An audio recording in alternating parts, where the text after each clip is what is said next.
Good evening, folks. Welcome back to the channel. It's great to see you. It always is. I hope you're doing well. Going to be finishing off the rest of these matches in the second round over in China today.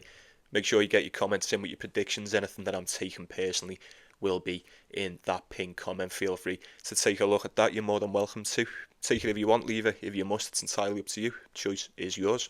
But do like the video if you'd be so kind. Make sure you get subscribed to the channel if you're not already. We do continue to grow each and every day. It would be an honour to welcome you to the team, to get yourself involved, yeah. But very well. I'd say time for the recap. Quick recap time. Nothing to recap for me. No plays for me yesterday. Didn't really like the look of anything.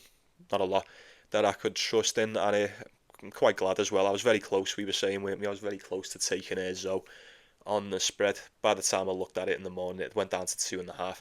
And even if it was 3.5, still wouldn't have come in anyway. But let me know. Did you win? Did you lose? Did you come close? Most importantly, did we enjoy the matches? And we'll waste no more time with it. Let's get right into business. Let's get it. So the first one is going to be McDonald and Nicholas Basilashvili. I think on paper it looks fairly evenly matched from what we've seen so far this season. The Georgians got 14 and 10 on the hard court, sitting at 34 and 26 on the season. It's fairly decent. Not a bad season at all. And then for the American, we've got 16 and 11 on the hard court, and then 28 and 22 for the season. That is also a rather good season, to say the least. I'm kind of buying the season of McDonald a little bit more than what I am for the Georgian. For the most part, we do see McDonald in and around the main draw a lot more than what we do with the Georgian. He kind of resides down the Challenger Tour for the majority of the season. I don't really think I've got much to say about a matchup like this. I do think McDonald, if only just slightly, is just the better player in this spot. They've both won 3 of the last 5. Both had to come through qualifying. And then they both looked decent in the first round. McDonald looked good against Van der Sandschulp, even though he did drop a set. He managed to maintain a fairly decent level throughout the match, so I was kind of happy with what I've seen there. And then same for Basilashvili. He was supposed to play Sebastian Baez. Was it Sebastian Baez? I'm sure it was. We kind of thought he was going to beat him. Well, kind of knew he was going to beat him, but then he ended up playing Billy Harris instead, and he beat him anyway. So, you know, maybe he was always destined to get to the second round. Will he get much further? I'm not too sure. I'm not too sure. The only thing that's kind of splitting this one for me is the head-to-head. They played each other 4 times before, and McDonald has won every single one of them. Going back to 2022, played each other 3 times in 2022, and then the most recent one was this year in qualifying for Miami. McDonald took that first set 6-1, dropped the tiebreak in the second, and then Basilashvili had to pull out in the third. So who knows how that one would have went, providing he was fit and providing he would have held on. I suppose we'll never know, but it doesn't really matter. If that head-to-head's ending to go off, and I even just said it before, didn't I, before we looked at the head-to-head, I do believe McDonald, even if it's only just slightly, is probably just the better player in this spot. He's always had the advantage by the looks of it. And just because it's happened 4 times before doesn't necessarily mean it's definitely going to happen again, but I ain't picking it with a lot of conviction. 1.6, it's not a bad price. It's not a bad price, and I mean, if we compare the 2 first round matches as well, even though McDonald did drop that set, he still put in a better hustle statistically. He still would have outplayed the likes of a Basilashvili. So I think Basilashvili can turn up. He's streaky. He's definitely streaky, but like I said, I think the competition he's used to down on the Challenger Tour, McDonald, he's a bit more suited to the main draw in the current day, if you ask me. Not with a lot of conviction, but McDonald at 1.6, I suppose, would be the play for me today. If I do anything with it, obviously it'll be pinned. If it's there, it's there. If it's not, it's not. I just can't see Basilashvili giving McDonald, if anything, any more problems than what Van der Sandschulp threw at him. And he managed to deal with him. So I'd have to sit here and assume he'll deal with him today. 1.6, McDonald would be the one for me. Right, so next up is Tien Griekspoor and Taro Daniel. I'm kind of looking forward to this one in a weird way. This could be a rather entertaining game, to say the least. I just want to start by saying fair play to Taro Daniel, man. Fair play to him. I weren't so sure he was going to get through qualifying, and he did. Back-to-back games. Back-to-back wins, rather. First time on the season. Happy days. I suppose that's an achievement in itself, is it not? And then he goes one step beyond. takes out Wang, comes in as a dog, pretty much an identical dog to what he is today, and we'll touch on that in a moment. But yeah, I weren't so sure he was going to get past Wang. I weren't.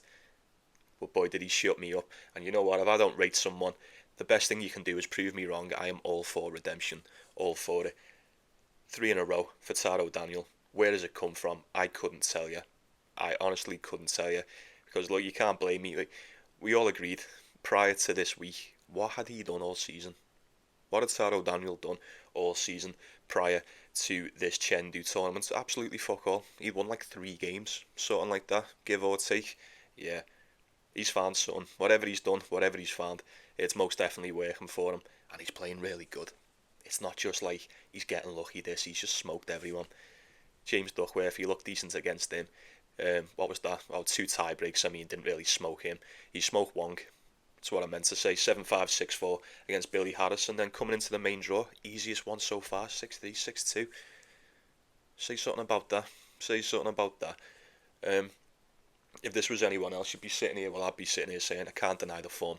You can't deny the momentum. He's playing really good, and not only that, he's taken on Tien Griekspoor. Now he's played Tien Griekspoor twice, and he's lost everyone. Tien Griekspoor has beaten both times. Once last year on the clay, it was a very close encounter, and then you're going back to 2022 in the Winston-Salem. Now I'm seeing Griekspoor around 1.45, and I left him till last because I'll leave this short and sweet. There's not a lot I've got to say about Griekspoor at the moment. He's in one hell of a slump. I know it, you know it, I think he knows it as well. Even though Taro Daniel's playing good, I can't help but think if there's ever a match for you to snap the losses, you know, this is kind of, I'm not saying it's a layup, because it's not, because he's certainly not playing like a layup. This is probably a very winnable match for Tien Griekspoor, as it has been in the past. I'm just very concerned. I'm very concerned because he hasn't even looked like coming close to winning these matches that he's been losing. Not even close. Barely competitive. As a matter of fact, if I'm being honest, ever since Mallorca, he turned up to Mallorca with no warm-up on the grass, smoked everybody, took the title and just went, yep, check please, I'm done, I'm out of here. See you in the Australian Open. He's won 2 games since. Napolitano in the Bundesliga, Pellegrino in the first round over in Sweden, and then De Jong sent him home in the quarterfinals. Since coming back to the hard court, Echeverry's done him, Medvedev has done him, Fucsovics has done him, Adrian Manarino has done him. Every one of them I would fancy to get it done against Taro Daniel, never mind how good he was playing as well. Food for thought. I don't trust Taro Daniel. I'm not saying I do trust him, you know, just because he's playing good. I'm not saying he'd be the one I'd be going for in this. But I'm just saying I do not trust Tien Griekspoor whatsoever. Whatsoever. At 1.4, I don't even know what he's doing as a 1.4 favour. Is it just because it's the name? It's just the name in it. That's what's getting him the 1.4, because the way he's been playing as of late, absolutely not. Absolutely not. You don't have to take it. It is what it is. 1.4 to 1.5. You pick your poison, you pay your money, you take your choice. I would always sit here and assume Tien Griekspoor probably should be winning a match like this. But should he? Like, literally, should he be winning this match? The way he's been playing, should he win this match against Taro Daniel, who's playing 10 times better than I ever thought he could? Probably not. Probably not. Taro Daniel on a spread, maybe? See, look what's happening to me. I'm not even going there. I don't trust either one of these. Either one. I would be... Fucking hell, nearly choked on that one then. I think I'd kind of be leaning towards Taro Daniel in a very weird way in this one, based just what I've seen. Not even what I've on what I've seen. The lack of what I've seen from Griekspoor as well. He's looked really bad. And we'll laugh and joke about it for a second, but I'd probably go as far to say I've seen at least 50% regression from Tien Griekspoor since Mallorca. A 50% regression. And there would have been times where we'd have sat here and went, you know what, Tien Griekspoor at 50% probably would have beat Taro Daniel. But I'm not so sure he will this time. I'm not so sure at 50% Tien Griekspoor is going to beat this version of Taro Daniel, who seems to be operating at maximum capacity. So, like I say, food for thought. Food for thought. I'd always lean towards an over. This is the thing, this is another thing that's concerning with me, because Tien Griekspoor, for those that have been following the channel for quite some time, or you've just been watching the tennis, Tien Griekspoor was always the king of the tie break. You could never break this guy. I used to just hammer the overs every single time.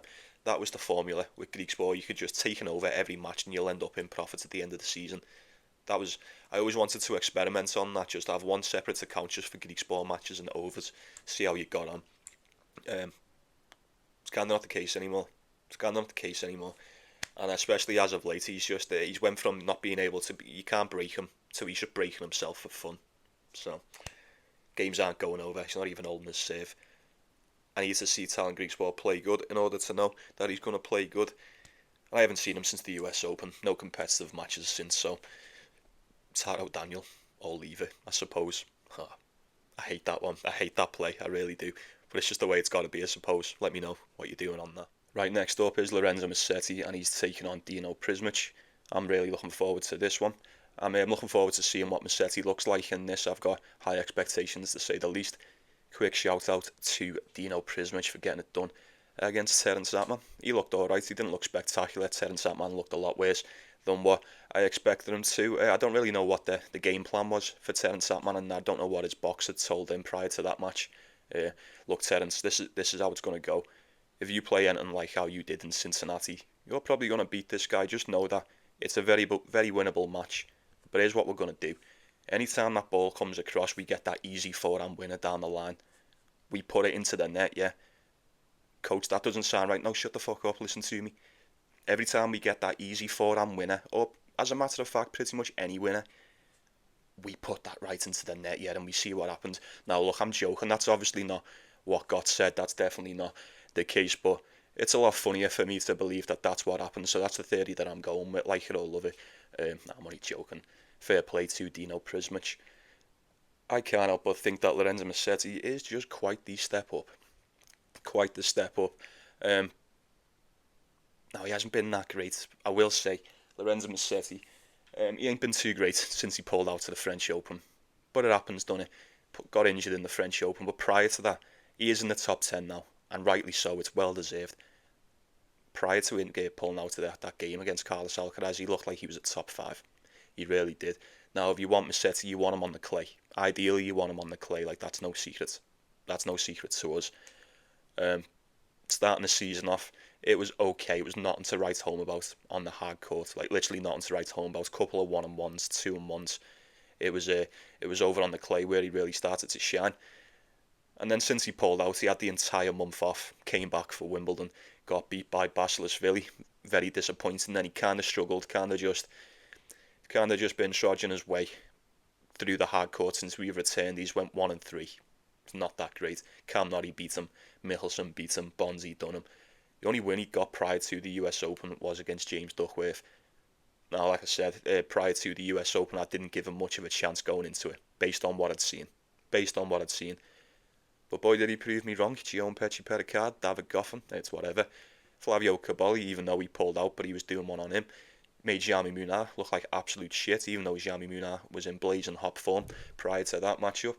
And then unfortunately, he had to play Jannik Sinner in the quarterfinals, and then the rest is history, you know. I'd like to sit here and assume that, going off that, could we say he's at least back to fitness, he's at least back to being able to win these games, to perform at a very high level, high enough anyway. I would always assume that the likes of Lorenzo Musetti, even though it's not necessarily a strong suit, the hard court that is, he should be able to take out Dino Prizmic. He's top 10 in the world, man. He's top 10 in the world. When was the last time Lorenzo Musetti got beat by anyone outside that top 100? I'll tell you, it would have been against Basilashvili when he'd had the whole month off injured prior to Wimbledon. But before that, I can't be bothered looking right now, but if someone wants to do it, be my guest. Someone go back and tell me, when was the last time you actually got beat by someone outside the top 100? Has it happened this season apart from the Basilashvili one? I'm not too sure. You'll have to go and check for yourself. Don't quote me on it. 1.45 for Lorenzo Musetti. My only concern in this, look, Prizmic did look good. He played a solid game. Plays behind that serve really well. Does the majority of damage on that first serve, is what I noticed. Musetti does possess that one-handed backhand, which I say it about one, I've got to say it about them all. It's always a concern. It is always a concern of mine on these quicker courts. But with that being said, Lorenzo Musetti tends to thrive over here. In Chengdu, he got to the final last year and then the semi-final the year before that. Clearly fancies himself on the surface. The speed doesn't really seem to be a problem when we're talking about the one and the backhand of the Italian. I'd like to think, based on what I've seen in the US Open, he's going to turn up and deliver more of the same. Good form in the US Open, always plays well over here in this tournament. I think Prizmic could be a bit of a problem. That spreads around 3.5. Is it 3.5? It may have went to 2. I think I've seen it at 3. And I couldn't talk it off taking the reverse 3. It could be a close game. It could be a bit closer than what we'd like to admit if we were taking Lorenzo Musetti. But I think there's levels. I just think there's levels. My big concern in this is that Musetti's played no competitive games since the US Open. That's right. Could be a problem. Maybe a problem. Might not be. I think Musetti or nothing for me in that 1.4. I'll leave you with this. I'd probably much rather roll it. Would I? I'll leave you with a question. I was gonna give you a fact then, but I don't really think I believe what I'm saying. So I'll ask you this: if you had to pick one, gun to the head at 1.45, would you rather take Lorenzo Musetti to beat Dino Prizmic, or would you rather take Tallon Griekspoor to beat Taro Daniel? You let me know, and I need it answered. It needs to be answered tonight. But I'll be leaning towards Lorenzo Musetti to get that one done, folks, for what it's worth. The last one's going to be Alexander Shevchenko, and Mpetshi Perricard probably going to be the quickest one of the 4 over in Chengdu. It's the same story every single time when we're talking about Mpetshi Perricard. We know what he's about. We know what he can do. Is he going to turn up and do it? That is always the question with this guy. Did drop that set to Filip Mislic, and I thought, here we go. Here we go. Just after I was saying he needs some wins, he's going to lose. But no, he looked fairly decent, managed to pull that one back, rallied in the second and third. Played a decent game. He's strong. He just gets angry, don't he? You take a set off him, he just gets all pissed off and just gets stronger and more angry, and there's not much you can do. As if he's not strong enough. I think he's going to be too much for Alexander Shevchenko. I really do. I mean, Shevchenko looked good, I guess, against Gael Monfils, who ended up pulling out. It is what it is. You'd take from that whatever you take from it. Not really, not as suited to the surface as, let's say, AGO and Mpetshi Perricard. Now, these have played each other twice before, both on the clay as well. Once this year, once last year, both on the Bordeaux Challenger. I would say that Alexander Shevchenko probably is more suited to the clay. Most definitely, well, even this season anyway, 19 and 16 on the clay, 8 and 10 on the hard. There you go. Seems to have opted for the dirt. And Gio's beating him there. I would have to assume he's going to beat him on these quicker surfaces. Like I say, not a lot you can do. Not a lot you can do. You're just having to depend on this guy breaking himself. Because if he can't break himself, you'll send it to a tiebreaker and then you'll probably break yourself. So it's just one of them. What is the price? 1.5. Anyone? Any takers on that? I always feel nervous as shit betting on Gio and Mpetshi Perricard. I'm always so hesitant to do it. Because if you take him, he'll turn up, and you've seen how bad he can look. When he looked bad, he looks really bad, and it makes you feel like an absolute retard for touching him.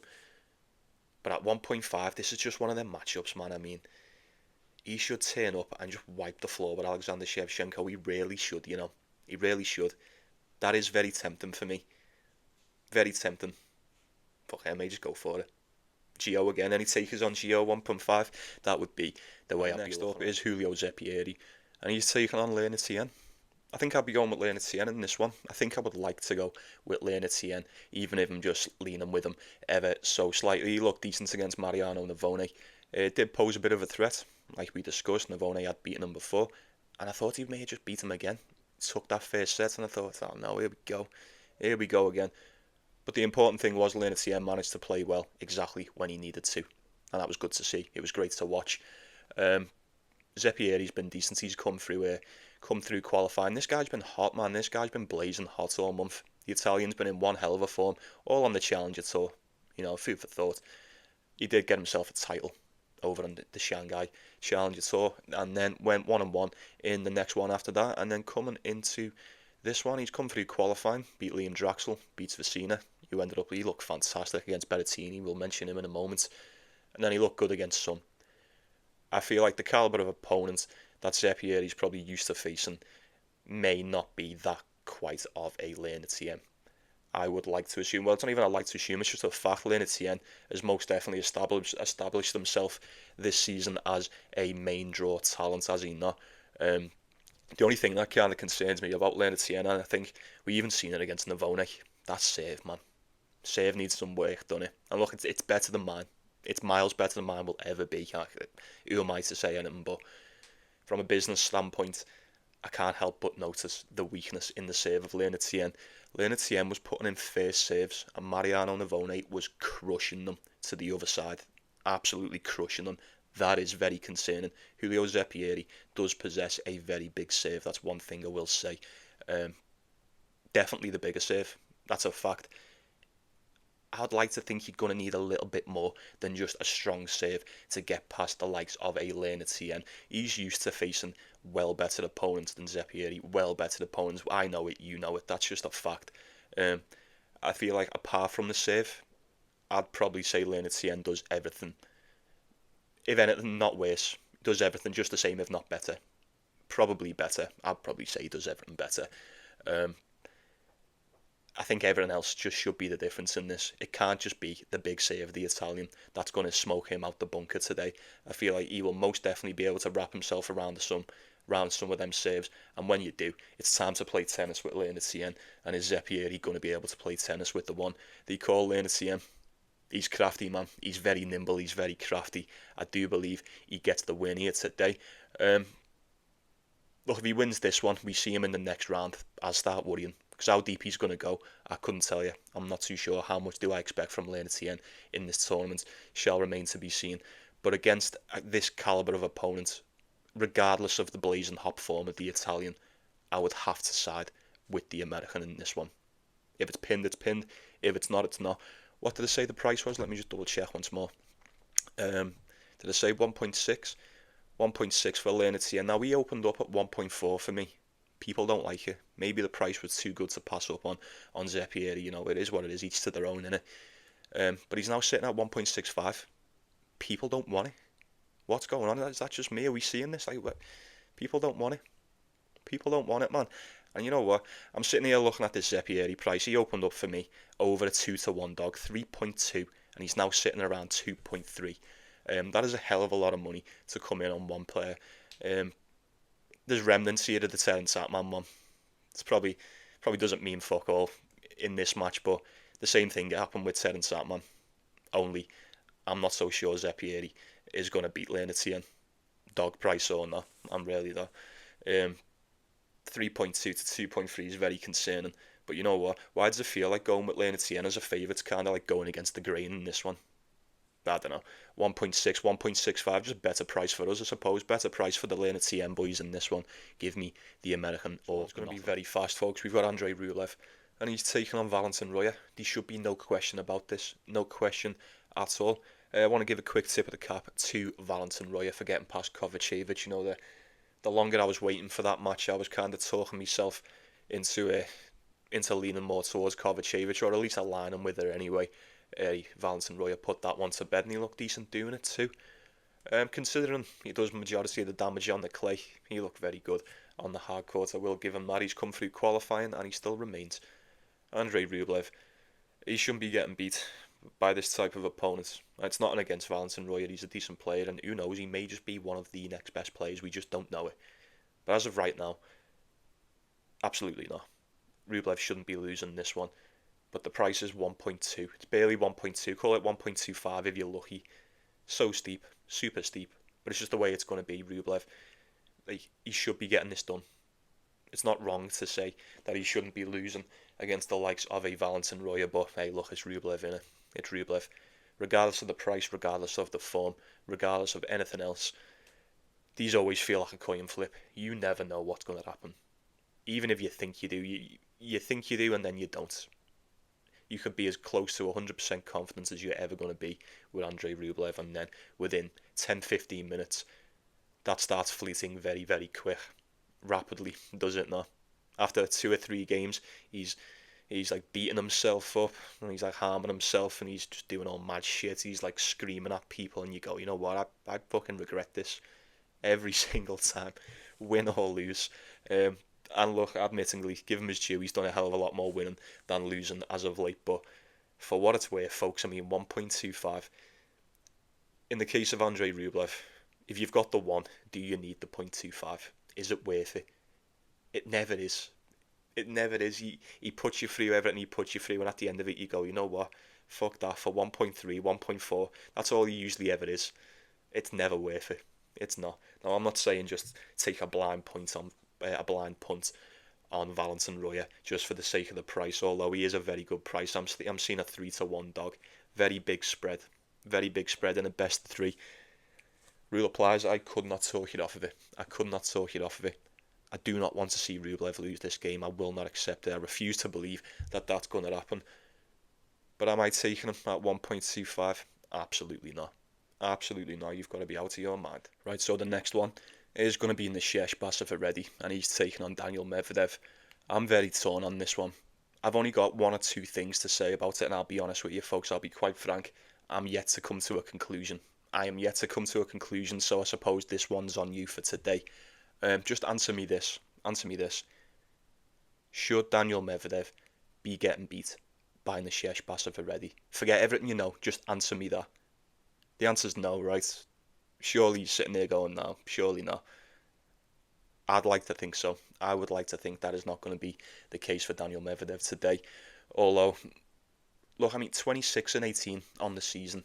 To sit here and say that's a bad season sounds like you're talking bollocks. It really does, because that's a hell of a lot better than the majority on this tour. That's a fact. But by the standards of Daniel Medvedev, you have to admit, folks, that is well below par for what we would expect from the likes of Daniel Medvedev. Me personally, anyway. Now, maybe I expect too much. I don't think I do. I know how good Daniel Medvedev is. He is much better than what he's shown at the moment. Miles better. I mean, look at previous seasons, man. 28-9 he finished on last year. He's already on 12-9 this year. 12-9. And it's nearly the end of September. It's not far off it. 28-9 last year. 38-8 the year before that. 26-8. 33-5. I'm not so sure there's enough time left in this season for him to get near that. Well, he can't. Do you see Daniel Medvedev not losing another match from here on out towards the end of the season? Absolutely not. Absolutely not. So he's already done for losses. Wins, I can't see him winning another 16 matches. 16 games toward what? Up until November. It's not enough time, is there? There's not enough time, man. He just hasn't done it. Like I said, 26-18 is not bad. But for Daniel Medvedev, that's a very disappointing season. That's a very disappointing season. Borderline horrendous season for what I'm used to. But Nishesh Basavareddy, you know what I mean? Look, give him his due. We did say Marin Cilic should pose a bit of a threat like he does on the day, and he did. He took a set, kind of lost it in the second and third, kind of ran out of gas. Basavareddy took over. He looked decent in qualifying, and he looked even better against Marin Cilic. I will give him that. We have our words, we have our crosswords about Basavareddy on here every now and then. But the fact is, he's played a lot better recently than what he's done all season. He really has. I think going down to them Challenger Tours really done a lot more for his confidence and what have you. I just can't back him. Like, look at the price. It's still a good price. He's a 2-1 dog. He is a 2-1 dog. He looked really good. Daniel Medvedev is struggling. He's struggling, man. He really is. I don't know what it is. Kind of seems like he just... I'm not going to say he doesn't want it, because I don't want to say that, but that's just how it looks. It looks like he just can't be asked. Looks like there's other things going on. He just wants to go home and play Siege. Either that or he's part of some fucking weird MK Ultra project. I don't know. They're slowly making him forget how to play tennis. And then maybe next year in the Australian Open we get him like a plus money dog. And then there's going to be a lot of rich Russians. I don't know. I'm just speculating. But he's on a 3-game losing streak. 3-game losing streak. Popperin, Adam Walton, Benjamin Bonzi. He has taken sets on. In the case of Benjamin Bonzi, he took 2 and ended up losing it. I just can't go against Medvedev. I'm seeing him at 1.4. 1.4. What are we doing here? What are we even doing here? Like, we were talking about Musetti before at 1.4, kind of on the fence. Talking about Tien Griekspoor at 1.4. Should be getting it done, but absolutely not, given the form. Daniel Medvedev, he's not in the best form. But at 1.4 against Nishesh Basavareddy, fuck me. Am I going to take... I'm not taking that. I'm not falling for it. I'm not. If he turns up and beats him, then so be it. I knew he was going to do it. But for the sake of 1.4, that's just too much. That's a bit of a price for me to pay in order for Medvedev to turn up and potentially ruin my day, folks. So if there's anyone going for Basavareddy, I noticed someone, I'm pretty sure someone's already on Basavareddy. I can't remember who it was. I'm pretty sure I've seen a comment for yesterday's video. I imagine you'll make yourself known in this one. I'm not saying taking the shesh. You do with it what you will. I wish you the best of luck. I'm just saying, me personally, I just can't get there on either number. I can't get there on Daniel Medvedev 1.4. I can't. And I'm not just taking the shesh by default, so you do with that what you will. Like I said at the start, I was yet to come to a conclusion, and I still am. Can't seem to get one nailed down on that, folks, I'm afraid. So I'm just going to have to leave that one. It's going to be Wu and Sebastian Korda. I'm going with Sebastian Korda on this one, I think, folks. He looked fairly decent against Adam Walton. I mean, the levels should be night and day. We mentioned in the other video, you look at Sebastian Korda now, sitting at 79 in the world. That does not do it justice. He has missed a lot of games. He has missed a lot of points. He's well better than that. He is well better than barely in the top 80. We all know it's a fact. We look good against Mannarino. I'll give him that. Kind of feel like he escaped one. You know, can't help but feel like if that was anyone else other than Mannarino, i.e. maybe a Sebastian Korda, he may not have been so lucky. But he got the win. That's all that mattered. We'll have that home crowd advantage. How much that's going to go for him in a matchup like this, I'm not too sure. I wouldn't be so certain that Sebastian Korda is going to fall victim to said tricks. You know, he's a bit better than that. Struggled for form, struggled for fitness pretty much all season. But when he is fit and when he's good to go, there should be no question about this, in my opinion. There should be no question. I'm seeing Sebastian Korda around 1.5. Now, the game against Adam Walton, I was watching that, and I was very concerned from the get-go. First service game of the first set, Sebastian Korda turns up and just breaks himself. Unbelievable. Unbelievable. That, by the way, that's one of the things I hate most in the professional game. The very first game, the very first set, it's a killer when you've got to bet on someone as well in it, and they either get broken or they break themselves straight off the bat. You've never watched a game of footy, and as soon as the whistle blows for kick-off, you just run it down into your own end and stick it in your own net. That doesn't happen. You know, have you ever watched a boxing match, but as soon as the bell rings for the very first round, within 10 seconds, 15 seconds, someone just starts beating the fuck out of themselves? Doesn't happen, does it? Doesn't happen. It makes me laugh, but god damn it, is it so frustrating to watch. I think Sebastian Korda should just be beating Wu. You know, after he managed to sort his head out, pull his shit together against Adam Walton, he looked more than in control. He just aced the shit out of him as well, didn't he? 20 aces in that one. We only put 3 past Mannarino. I'm not saying that's going to be the deciding factor, but I feel like that will definitely play a big part for Sebastian Korda today. 1.5. Look, if you had this matchup any other time, folks, you'd be taking Sebastian Korda, let's face it. Is it worth rolling the dice on a 1.5 Sebastian Korda? People are having a little go on Wu. Maybe that's just because the price is a little bit too good to overlook. I don't know. Korda open around 1.45. It's now sitting around 1.5. I think I could get there in a roundabout way. I think I could probably get there on Sebastian Korda today, folks. I might need just a little bit of convincing. If anyone else is having a go on him, please do let me know. Like I say, I don't know what Wu does better than Sebastian Korda. There may be a couple of areas where he can match him, you know, bit for bit every now and then, but you know, when all's said and done, ultimately, I don't know what he does. I think Sebastian Korda's just got everything and more. I really do. And at 1.5, we could be sitting here tomorrow saying that was an absolute steal. So maybe, just maybe, give me Sebastian Korda as a very, very sound parlay piece. That's all it is a parlay piece, 1.5. So you ain't putting no single unit on that, are you? It's got to be a parlay piece or nothing for Sebastian Korda in that one. Not going to waste much time on these, folks. We've got 3 more in a lot of business to be done, in my opinion. We've got Vukic, Alexander Bublik. I say not a lot of business to be done. You're getting Bublik at quite a big favourite. Maybe 1.3, round about 1.3 if you're lucky. Did pull out at the Davis Cup against Kwon in the second set. He was getting beat as well. Couple of concerns surrounding the fitness of Alexander Bublik and this.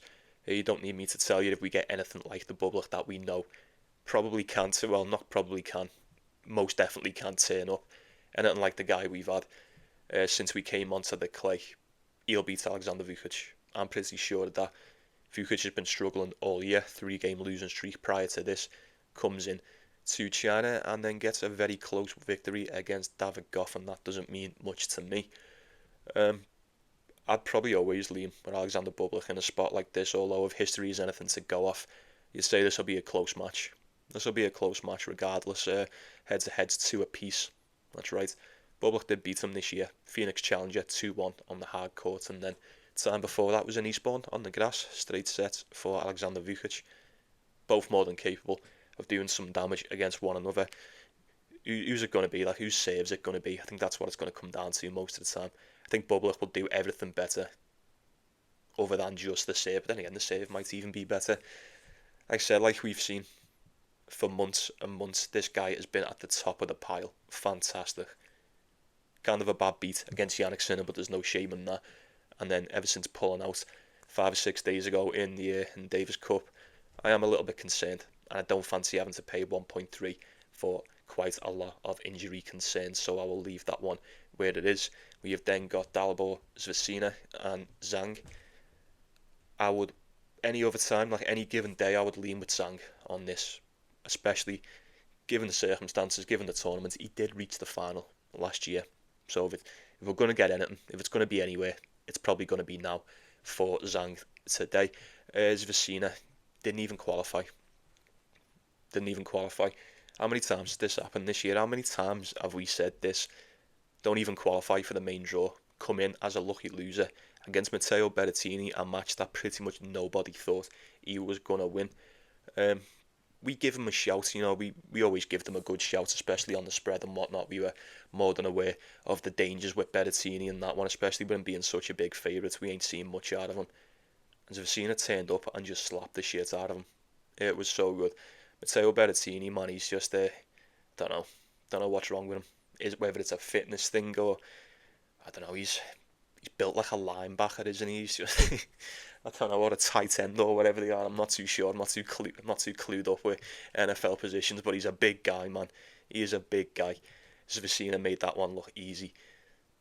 Is it going to be more of the same against Zhang? Not too sure. Like I say, I've got nothing for it. This is the same Zhang we've seen him take out Boo, and it was a good match. He beat Boo in the first round, but that's all we've seen him do since Indian Wells. And even at Indian Wells, he came into Indian Wells on a 3-game losing streak. That's it. Seen nothing. Seen absolutely nothing from Zhang all season. And even when we did get something from Zhang on the hard court earlier on, it was garbage. It was like 1 win, 6 losses, or like 1-7, something like that. He's sitting on 2-7 now, and that's only because he won 1 match yesterday. Yeah, I don't know. There's not a lot. Svrcina. Take Svrcina on the spread. That could be the only shout, and it's a very, very slight lean. Like, it's not official or concrete. Like I said, I have actually got absolutely nothing for these matches, but for the sake of the prediction, I don't think I could go anywhere near Zhang. I'm not picking Svrcina with a lot of conviction, but I need to see more from Zhang to go anywhere near him at 1.6 as well. Can't help but disagree with that. And then we'll wrap this shit up with Korda Moutet and Artur Cazaux, an absolute nightmare match to break down. The odds are somewhat split down the middle. Call it a slight favourite, the slightest of favourites for Korda Moutet. Kind of expected that. I ain't seen this guy. I've seen him in the Davis Cup, and he looked really good. I'll give him that. Dino Prizmic, Marin Cilic. He's been decent on the hard court as well. He's been really good this season, Korda Moutet, and I know he's been good because I've found myself taking him more and more this season than what I've pretty much ever done. 12-9 on the hard court. It's good. Good stuff. 9-10 for Artur Cazaux. It's alright. It's not great. It's not awful, but it's nothing to write home about. 22-18 for Cazaux on the season. 31-22 for Moutet. Played each other once before, 2 years ago in the French Open, and it went the way of Korda Moutet. Of course it did. 1.8 for Korda Moutet. I feel like I'd be having a go on that. Complete contrast in styles. Artur Cazaux, he's a bit more, I'm not going to say basic, but you know what I mean. He kind of sticks to what he's good at, sticks to the basics a bit more. Big save, good forehands, very good fundamentals. Korda Moutet just does everything other than what you'd expect him to do. He really does. The amount of tricks in this guy's bag is unbelievable. So like I say, contrasting styles, who do you go for? I kind of understand why it's split down the middle. It's one of them matchups where you'd say, I feel like either one of the play styles could be fairly dominant in this, whether it's the consistency, the power of Cazaux and what have you, or whether it's just the trickiness of Korda Moutet. So we know that's what he is. He's got a bag full of tricks, man, and he loves to whip them out, don't he? People are taking it as well. As far as I can see right now, this is dropping down to around 1.7, call it 1.75, from what was essentially an even money dog when it opened. I don't know. I think Korda Moutet is a better player, much more proven to me. Cazaux, like we say, kind of found him more and more of a stride as the seasons went on. He's left it a little bit late, but he's played a lot better as of late than what we've seen from the start of the season. I can't really split the two. You pick your poison, you pay your money, and you take your choices always, folks. Do you trust in one or do you trust in the other? Like I say, they're completely different. And I hate to flip-flop so much, especially on a match like this, because it doesn't really help. But like I said, I feel like either playstyle could be fairly dominant. Or would you be surprised if this is one of them matches where, say, like Cazaux comes out fighting, and you go, oh my god, he's got him. But then as the match goes on, Moutet just gets used to it, and he's more than capable of finding a way to beat the likes of Cazaux, if you ask me. The table's sort of turn. Ultimately, I see more paths to victory for Korda Moutet than Cazaux, so I suppose Moutet would be the way I'd be looking at it. Once again, I appreciate each and every one of you. You know that I do. Thanks for stopping by, as always. I appreciate you watching the show. Make sure you like and subscribe before you go. But very well then, you take it easy, yeah? You take care of yourselves. You take care of one another. It's the most important thing. Let me know what you're going for in the comments. Obviously, anything I'm taking is going to be in that pinned comment. Do what you want. With that, feel free to take it if you want, leave it if you must. But I'll be seeing you around, folks. Best of luck today. However you decide to go about your business, please do keep me informed. Enjoy the matches today, and I'll see you all tomorrow.